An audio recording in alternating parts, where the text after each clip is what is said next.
Welcome to the CPG Webcast, the service of CPG Matters and the Shopper Technology Institute. I'm your host, John Karolefski. Thank you for joining us.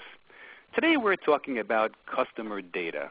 Consumer confidence in a company's use of their personal data is being questioned. So the challenge for marketers is to win consumer trust. Joining me today to discuss this topic is Bryan Pearson, President and CEO of LoyaltyOne and the author of The Loyalty Leap, Turning Customer Information into Customer Intimacy. So, Bryan, consumer trust seems to be fading nowadays. Do you agree? Yeah, I think absolutely. Our research showed that only 42% of consumers actually trust companies with their personal information. And I believe that if organizations do not act quickly and decisively to demonstrate that they actually do have the consumer's best interest at heart, then they risk a continued erosion of confidence, and that ultimately will have a direct impact on profitability. So if you take trust, for example, the first step is to ask for and then collect customer data responsibly. The next thing you need to do is to manage customer data and to use it appropriately, and to ensure that the data is secure and that consumer privacy is always protected. When all of this is in place, then what you've created is what we like to call a virtuous cycle. The customer is more willing to share their information and, in fact, more valuable information, and you have a mutually rewarding relationship that develops between the organization and its customer. But this virtuous cycle really appears to have been broken, or at least damaged, according to the second annual consumer privacy survey that we just conducted at LoyaltyOne. Yes, I've seen some of the survey findings. Bryan, which ones were the most surprising to you? I think the first I would call out is that 78% of consumers felt that they didn't receive anything of value in return for sharing their personal information. And that's actually up from 74% in the previous year.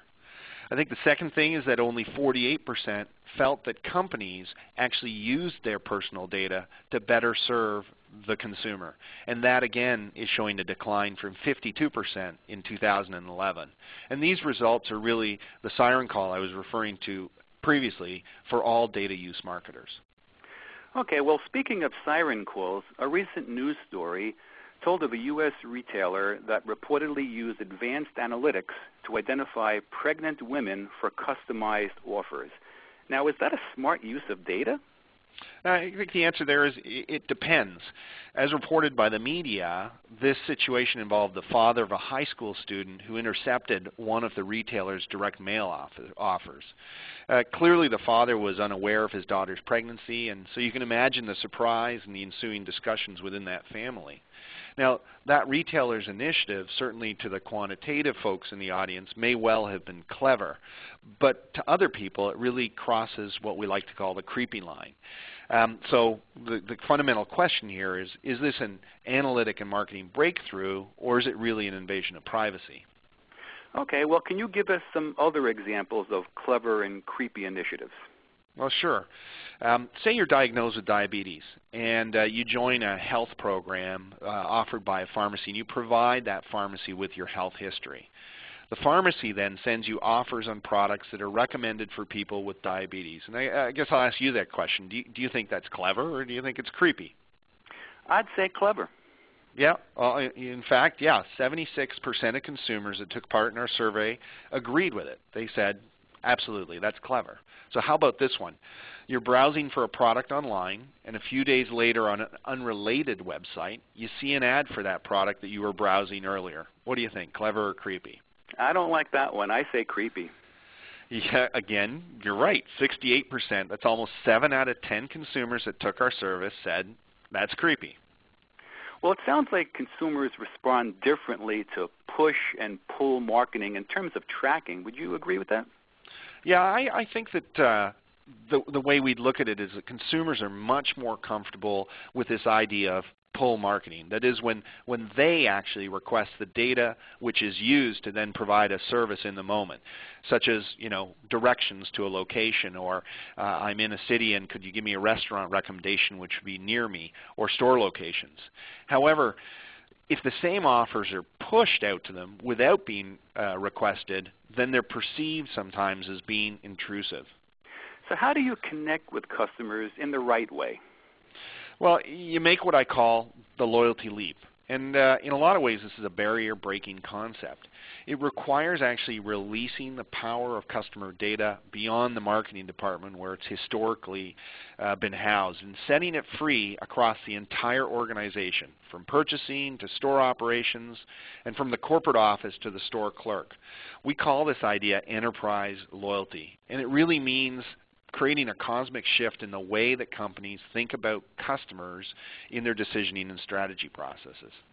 So the goal of enterprise loyalty is to enhance the customer experience? Yeah, it's actually even more than that. It's about thinking about transforming the customer experience while you actually deepen trust. Customer data can actually inform decisions throughout the company when it becomes that shared currency, from merchandising and product design to store location, layout, and pricing. And what we're seeing is that companies that use this approach are surpassing traditional loyalty marketing programs or one-off CRM campaigns. They're taking a more holistic approach to the way the entire organization responds to their customers. The goal here is to drive customer intimacy, since that's where most companies are likely going to be differentiating themselves. Very interesting. Any closing thoughts, Bryan? Yeah, I think when I talk to people about this subject, I usually talk about 5 rules of good data usage that will protect and preserve the relationship between consumers, their data, and companies. The first is this idea of just being transparent and reasonable. The more transparent you are, the more engaged your customers will be. And I like to say that everyone should live by the adage, collect only the data you need and use the data you collect to create value for your customers. The second thing is to rely on the provision of choice. You need to gain customer trust, and the best way to do that is to give them the opportunity to choose whether they're actually going to share information with you. Third, respect and protect the data you have. You need to diligently safeguard the data that you're collecting, in a lot of ways treat it as a corporate asset. Fourth, don't wear out the consumer's trust.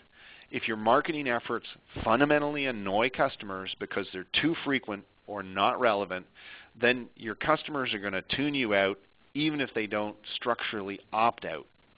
And I think the last thing, which ties back to this idea of the virtuous cycle, is that you need to embed or restart the virtuous cycle in your organization. Imagine being the first company who can really capitalize on what's possible through consumer data. Building trust with customers is a little like developing a face-to-face relationship. In the beginning, you share a little, and over time, you will gain a lot more, both in terms of trust and in terms of the value that that data will create as they share more. Outstanding. Thanks, Bryan. If you'd like to obtain an official transcript of this webcast, click on the link on the home page or click on the webcast tab of cpgmatters.com or shoppertech.org. Meanwhile, for more information about LoyaltyOne, be sure to visit them on the web at www.pearsonforloyalty.com. That's Pearson, the number 4, loyalty.com. Until the next time, this is John Karolefski for the CPG Webcast. Thank